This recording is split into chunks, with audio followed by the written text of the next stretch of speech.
Listen carefully, because what we are standing in front of right now is not a normal market cycle, not a routine fluctuation, not another headline that fades in a week.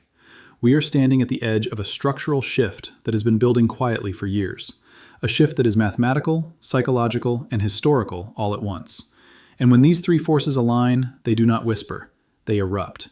Silver is not just moving, it is compressing, it is coiling, it is storing energy beneath the surface of a distorted global financial system that has stretched itself beyond historical limits. When pressure builds long enough inside any closed system, the release is not gentle, it is violent, and markets are no different. Before you go any further, make sure you like this video, subscribe to the channel, and turn on notifications so you never miss what's coming next. Drop a comment below telling me where you're watching from and what time it is in your country right now. Now, let's return to the topic. For decades, paper promises have expanded faster than real assets. Currencies have multiplied. Debt has ballooned. Derivatives have layered risk upon risk in ways few truly understand. The world has been conditioned to believe that this expansion can continue indefinitely, that money can be created without consequence, that obligations can compound without resolution, that liquidity can solve solvency. But reality is not theoretical. Every currency in history has faced the same test. When supply expands without discipline, value contracts. When trust erodes, people do not debate, they move. They shift from promises to possession, from digits on a screen to tangible substance, from abstraction to reality. Silver exists at the center of that shift. Unlike paper, it cannot be printed. Unlike debt instruments, it is not someone else's liability. Unlike digital entries, it cannot be diluted by policy decisions made overnight. It is finite. Extracted from the earth with labor, capital, and time. That alone gives it a foundation that paper assets can never replicate. But this moment is not only about scarcity. It is about imbalance. The global system is stretched thin by unprecedented leverage. Governments operate with deficits that would have been unimaginable a generation ago. Interest obligations are climbing. Monetary authorities respond to every tremor with more liquidity, more stimulus, more expansion. Each intervention buys time, but it also builds pressure. It transfers instability forward. When confidence begins to crack, capital does not trickle into tangible assets. It floods. Silver, because of its smaller market size compared to many other financial instruments, does not require enormous capital flows to move dramatically. It requires momentum. It requires a shift in perception. It requires a spark. And the spark is forming. Industrial demand continues to grow. Technology relies on conductivity and durability that alternatives struggle to match. Energy transitions require enormous material input. Manufacturing, electronics, infrastructure, medical applications, all of these consume silver not as a luxury, but as a necessity. This demand does not disappear because markets are nervous. It persists, regardless of investor psychology. Now combine that structural industrial demand with monetary instability. When currencies lose purchasing power, tangible assets adjust upward to reflect that loss. Not because they changed, but because the measuring stick changed. When the denominator weakens, the numerator appears to rise. This is not magic, it is arithmetic.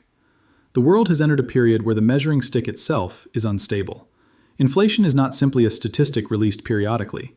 It is experienced in food, energy, housing, insurance, education, transportation. It erodes confidence slowly at first, then suddenly. Once the public recognizes that purchasing power is declining faster than expected, behavior changes. Savings patterns shift, allocation models shift, investment flows shift. Silver responds sharply to these behavioral changes because it sits at the crossroads of two powerful forces: industrial necessity and monetary refuge. Historically, when confidence in financial structures wavers, precious metals do not merely climb. They reprice. They adjust violently relative to paper claims. The moves are not incremental. They are stepwise, explosive, unforgiving. What makes this moment extraordinary is not just the macroeconomic environment, it is the awareness gap. Most investors remain anchored in the assumption that the system will self-correct, that central interventions can smooth volatility indefinitely, that equity markets always recover quickly, that bonds always provide safety, that cash always preserves liquidity. But liquidity is not stability, and stability is not permanence. When debt levels reach extreme proportions, small increases in interest rates have outsized effects. When governments rely on continuous refinancing, any disruption becomes dangerous. When currencies are backed primarily by confidence rather than discipline, perception becomes everything. Silver does not depend on confidence in institutions. It depends on physics and scarcity. The global financial architecture is increasingly complex, but complexity does not eliminate fragility. It amplifies it. Interconnected systems spread stress rapidly. What begins as a localized tremor can cascade across borders in hours. And when capital seeks shelter, it does not ask permission. The reason a 500% surge is not fantasy but possibility lies in proportionality. Silver has experienced explosive repricing before, periods where it multiplied in value within compressed timeframes. Those moves occurred in environments of inflation, currency doubt, and constrained supply. Conditions that mirror today's landscape with unsettling similarity. The difference now is scale. Global debt is larger. Currency creation is faster. Information spreads instantly. Capital moves at the speed of light. Social amplification accelerates sentiment. When momentum ignites, the velocity of participation can exceed anything witnessed in previous decades. Imagine a compressed spring held down by artificial suppression, by derivative positioning, by institutional inertia, by complacent capital. The longer it is pressed, the stronger the recoil when released. Silver today resembles that compressed spring. It is under-owned relative to other financial assets. Institutional allocation remains modest compared to equities and bonds. Retail awareness is limited. Media coverage is sporadic. That underexposure is not weakness. It is potential energy. When allocation models shift even slightly, when pension funds, asset managers, family offices, and individuals reallocate a small percentage toward tangible stores of value, the impact on a relatively small market can be dramatic. Price is not determined solely by supply. It is determined by marginal demand. The next buyer sets the next price. And when the next buyer becomes urgent, the increments widen. Psychology amplifies mathematics. Markets move on narratives as much as numbers. When the narrative shifts from complacency to concern, from stability to uncertainty, behavior accelerates. Fear does not negotiate, it acts. Silver's volatility, often seen as a drawback, becomes a multiplier in such environments. It moves faster. It overshoots. It attracts momentum. It feeds on itself. Critics will argue that volatility is risk, but volatility is opportunity when direction aligns with structural pressure. Consider the layers of convergence forming now. Expanding money supply, persistent inflationary pressure, record debt loads, geopolitical instability, supply chain vulnerabilities, energy transition demand, technological dependency, and rising distrust in centralized financial management. Individually, each factor exerts pressure. Together, they form a catalyst. Markets rarely provide clear announcements before major shifts. They telegraph quietly.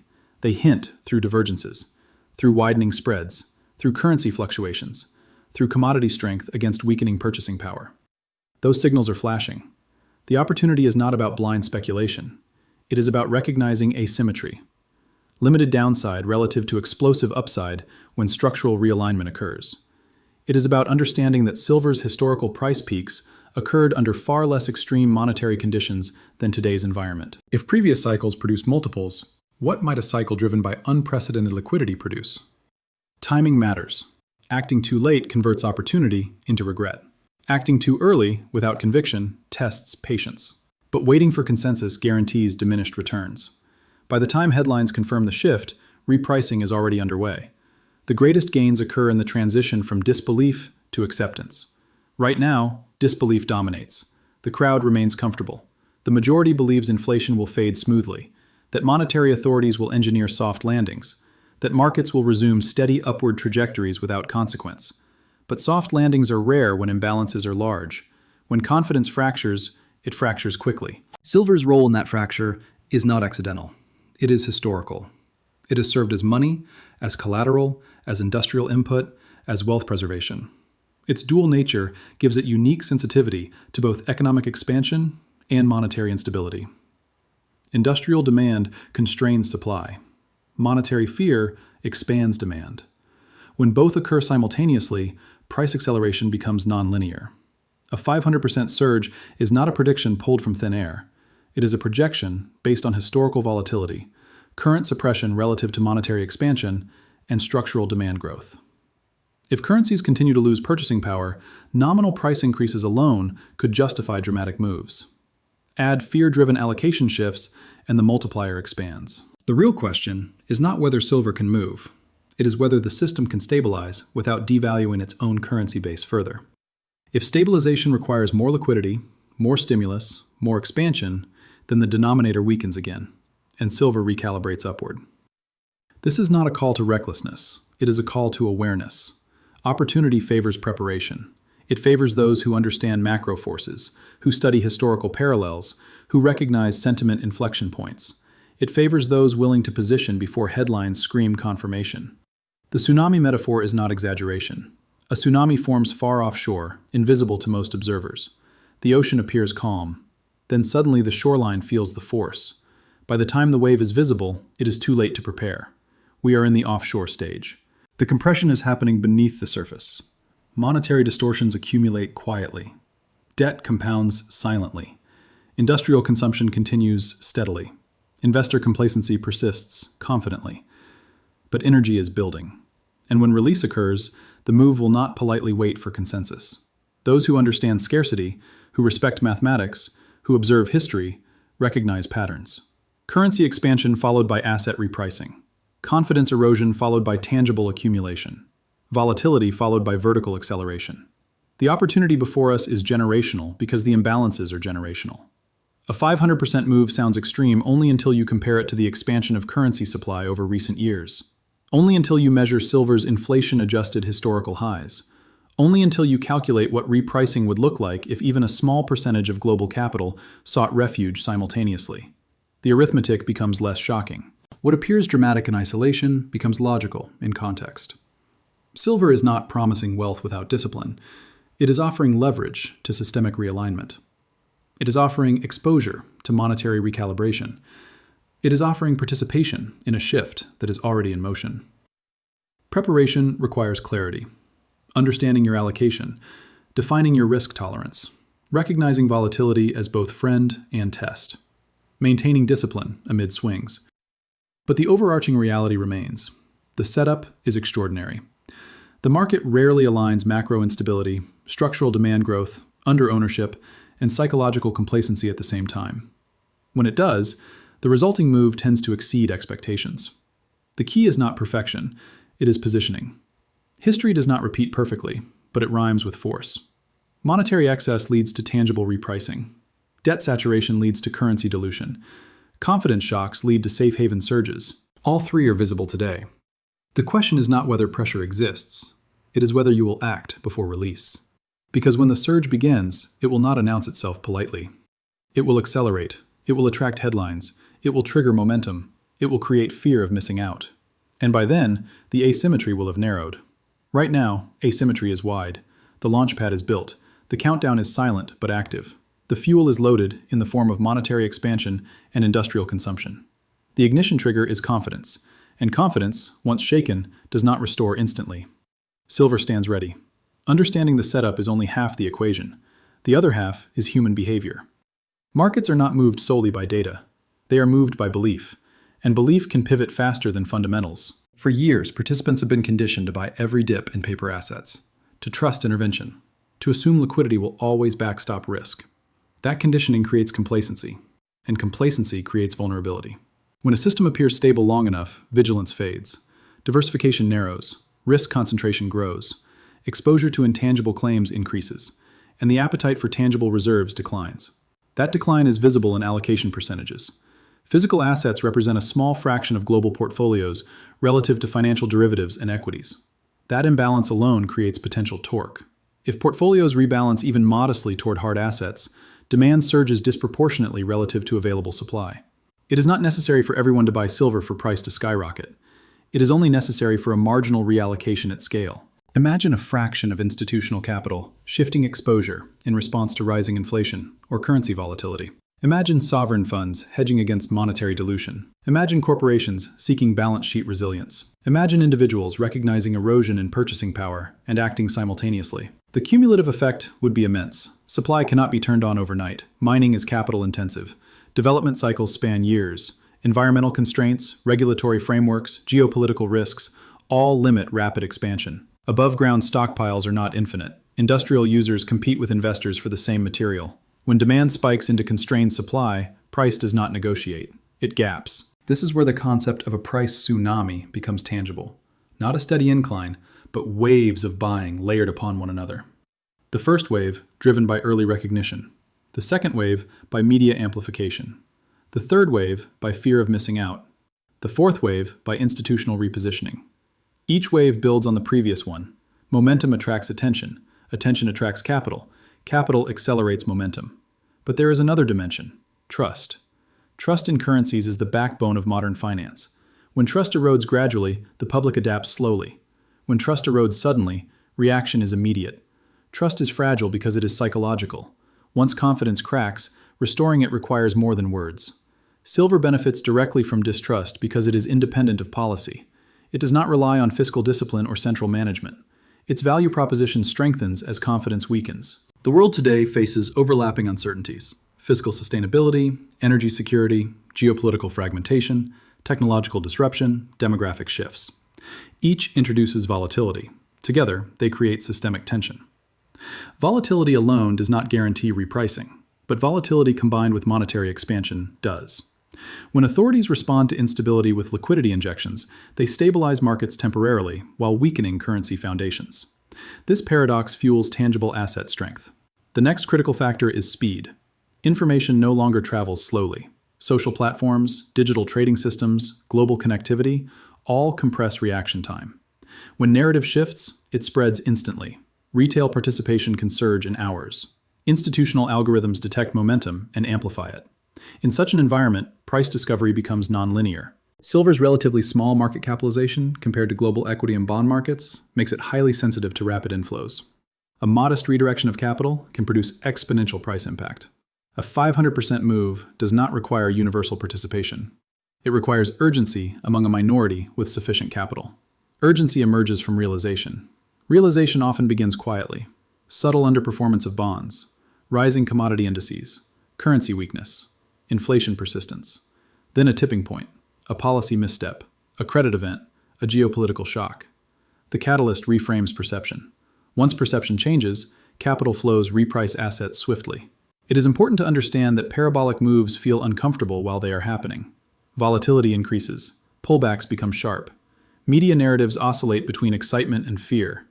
Those without conviction exit prematurely. Those without preparation chase too late. Discipline separates participation from regret.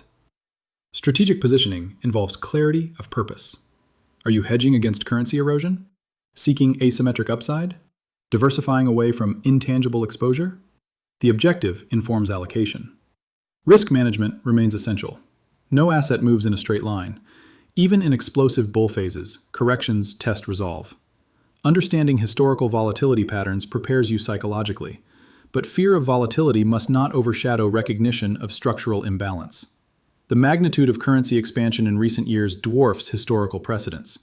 If silver were merely to adjust proportionally to monetary base growth, price appreciation would be substantial. If investor psychology adds momentum, appreciation could become dramatic. Consider purchasing power, not just nominal price. If the currency unit weakens significantly, assets denominated in that unit must rise to reflect real value. Silver's role as both industrial input and monetary hedge positions it uniquely in such recalibration. There is also the gold to silver ratio dynamic, historically oscillating across cycles.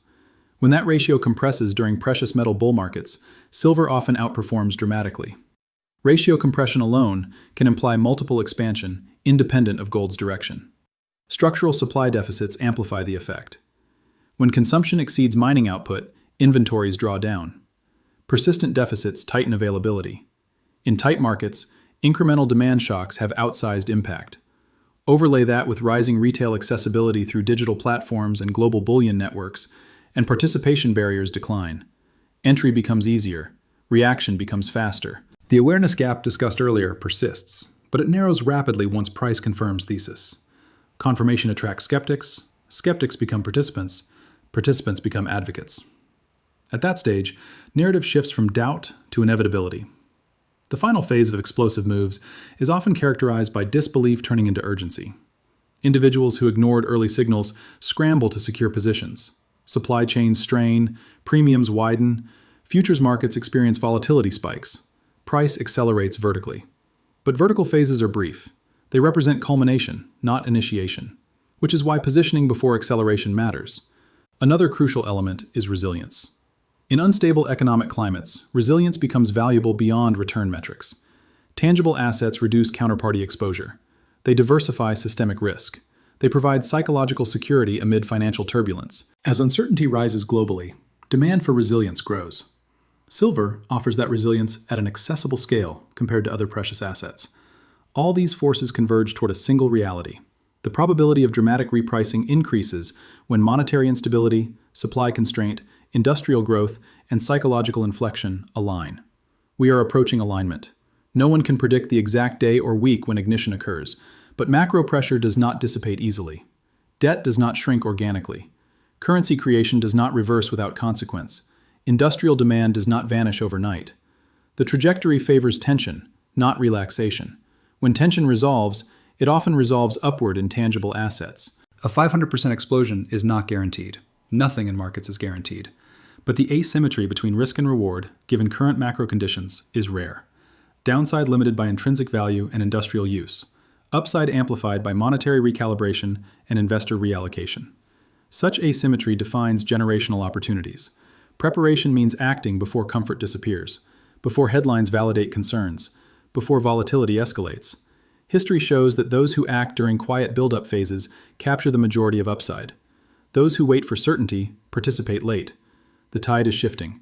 Monetary confidence is thinner than it appears. Fiscal sustainability is more fragile than headlines suggest. Industrial demand is stronger than many models project. Supply elasticity is lower than assumed. Combine fragility, strength, and inelasticity, and price becomes the adjustment mechanism. Silver adjusts faster than most assets when these variables interact. The coming phase will test conviction. It will test patience. It will test emotional discipline. But it will also reward foresight. We are not discussing abstract theory. We are analyzing structural imbalance. We are observing historical parallels. We are measuring currency expansion against finite supply. The conclusion is clear. The ingredients for a price tsunami are present. The only remaining variable is participation. When participation broadens, the wave forms. When the wave forms, hesitation becomes costly. This is the crossroads moment. The pressure is building, the imbalance is widening, and the window before ignition is narrowing. A 500% silver price explosion is not fantasy born of hype. It is the logical outcome of converging monetary excess, structural scarcity, and shifting human psychology. When the tsunami begins, it will not pause for late realization. The only question that remains is whether you position yourself before the surge or watch from the shoreline as history moves without you.